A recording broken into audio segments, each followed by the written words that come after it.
think it's a very interesting time right now because we can see that urban mobility is really changing a lot. You can see this in Paris. You can see a lot of the new companies, mobility providers operating here. The next big thing is all these e-scooters. You also have like shared bicycles, there are shared cars, there's Uber, Lyft. So there are a lot of companies now entering this ecosystem. The way we see this is that transportation is not really a problem, it is an opportunity.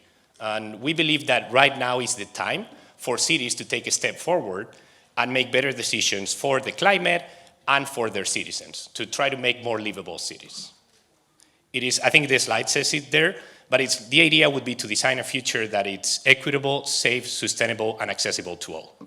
If you think about it, there are two possible outcomes of this. One is that we leave the design of cities with too much intervention from the private companies, and the other, so we let them do whatever they want, and the other approach is that cities should have a say in what should happen with the ecosystem.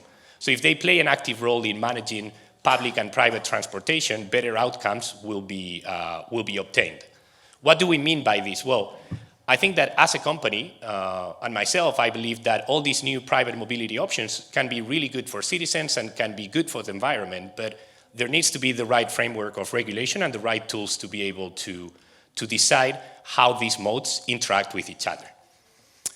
What's critical here is the streets and the infrastructure. So if you think about how transportation has changed, in the last 5 years, the change has been bigger than in the last 50s.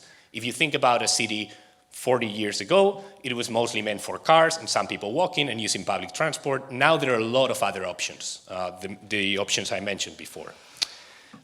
So I think that cities' streets are our biggest assets, and they can be a platform to actively manage the diversity of new modes and also to reach certain goals. So I think it was said before, when it didn't seem to be related, but even if it comes to the airline industry, a lot of the emissions are being caused by people traveling to the airport.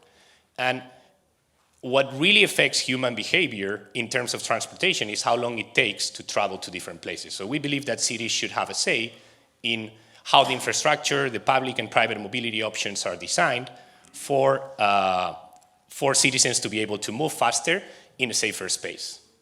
So we think that cities need to plan for the future, and they need to do it right now. So I think this is sort of a call for action for cities to take a step forward and design the cities of the future in a way that is better for citizens and for the planet.